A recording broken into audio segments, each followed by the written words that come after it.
നല്ല വസ്ത്രധാരണം, നല്ല സൗന്ദര്യം, നല്ല കാറ്, നല്ല വീട്, ഇതൊക്കെ കണ്ടുകൊണ്ട് എന്ത് ചെയ്യാൻ പാടില്ല. നമ്മൾ കാണുമ്പോൾ ഒരു മനുഷ്യനെ വിലയിരുത്തുന്നത് എങ്ങനെയാ? അവൻ കുഴപ്പമില്ല, തിരക്കേട്, നല്ല വീട്ടിലെ നല്ല കുടുംബത്തിലാണ്. ഒരിക്കലും കാശുണ്ടെന്ന് പറഞ്ഞാൽ നല്ല കുടുംബത്തിൽ ജനിക്കണമെന്നുണ്ടോ? ഉണ്ടോ? ഇല്ല.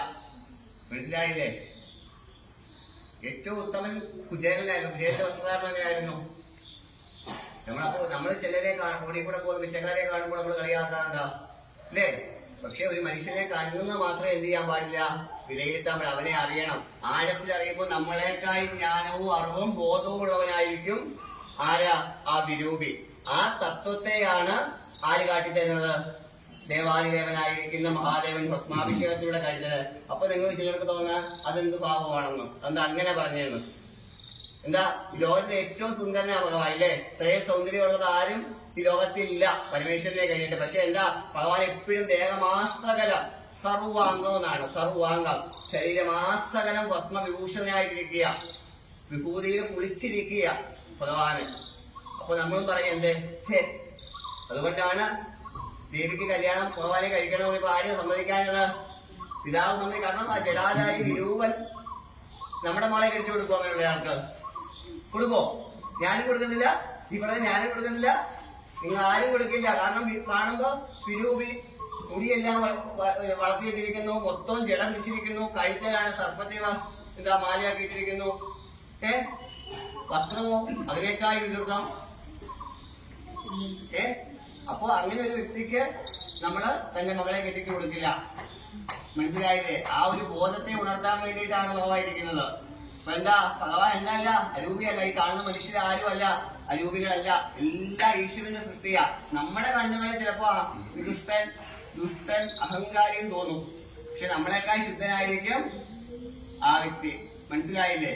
അപ്പൊ ഭഗവാനും അതുതന്നെ ഈ ലോകത്തിലേക്ക് സർവ്വതിനെ ആകർഷിക്കാനുള്ള കാന്തിക പ്രഭ അല്ലെങ്കിൽ കാന്തനെ ആകർഷിക്കുന്നതിന്റെ കൂട്ട് ഈ ലോകത്തിലുള്ള സർവ്വനെ ആരാകർഷിക്കും? ഭഗവാൻ തന്നിലേക്ക് ആകർഷിക്കും.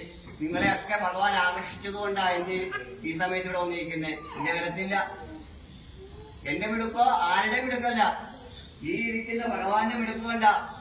നിങ്ങൾ ഇവിടെ വന്നിപ്പോ എനിക്ക് ഈ മഴ ഈ കോളേജിലും ഇവിടെ വന്ന് നിൽക്കണമെങ്കിൽ ഭഗവാൻ നിങ്ങളെ ആകർഷിച്ചേക്കും. എങ്ങോട്ട്? ഭഗവാന്റെ കാന്തിക വലയത്തിലേക്ക്, ഭഗവാനിലേക്ക്. നിങ്ങളെ ഇത്രയും പേരെ ആകർഷിച്ചു വെച്ചേക്കുക ഭഗവാന്. അതുകൊണ്ടാണ് നിങ്ങൾക്ക് വരാൻ തോന്നിയത്, അല്ല വേറെ ആരുടെയും മിടുക്കല്ല. മനസ്സിലായില്ലേ?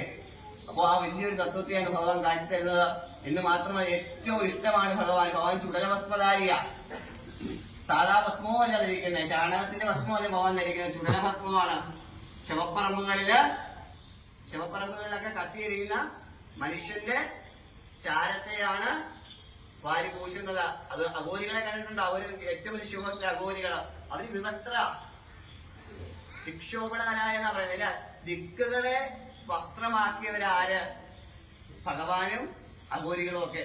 അവര് വസ്ത്രമില്ല അവർക്ക്, നമ്മൾ കയ്യേ എന്ന് പറയും.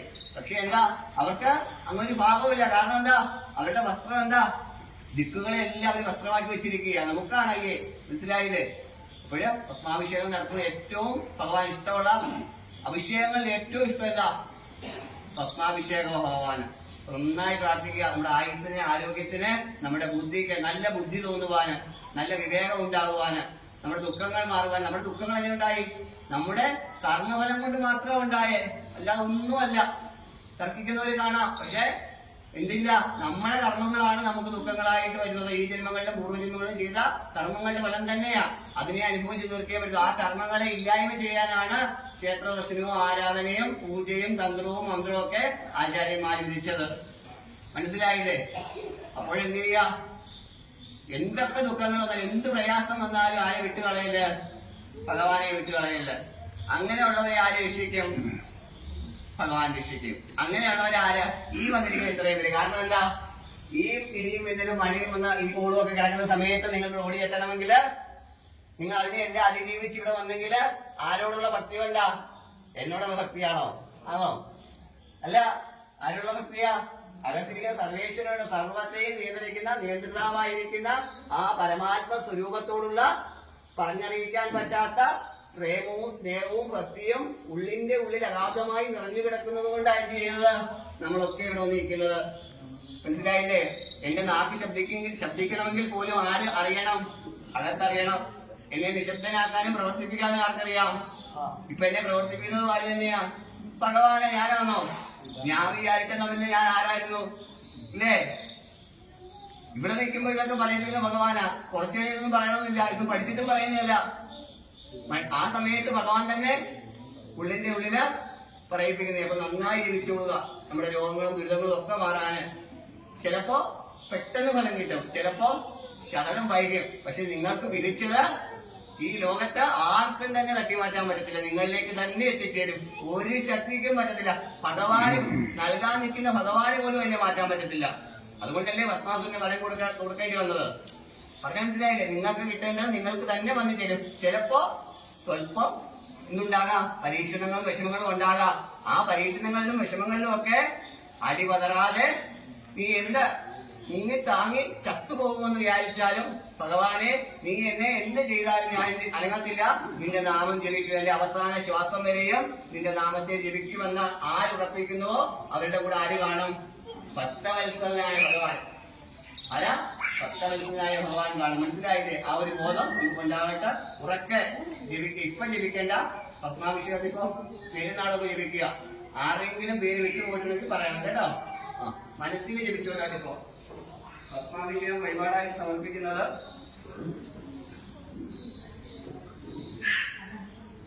ദക്ഷ ശ്രീകാന്ത് ആയില്യം, ഹരീഷ് പുണർദം, മുകുൾ തിരുവോണം, ഗംഗ മൈലം മകൈലം മൈലം, ഗോപകുമാർ ഭരണി, ഇന്ദുലേഖ തിരുവാതിരയാണോ? ഇന്ദുലേഖ തിരുവാതിര, അനൂപ് ഉത്രട്ടാതി, അനഘ അശ്വതി, വിനോദ് കുമാർ ഉത്രട്ടാതി ബോംബെ, ഹരികൃഷ്ണൻ പൂരം, സൗമിനി പുണർദം, സുജിത്ത് ചിത്തിര, ശബരീഷ് പൂരം, ശ്രീകരി തൃക്കേട്ട. വേറെ ആരും ഇല്ലല്ലോ? ഉണ്ടോ?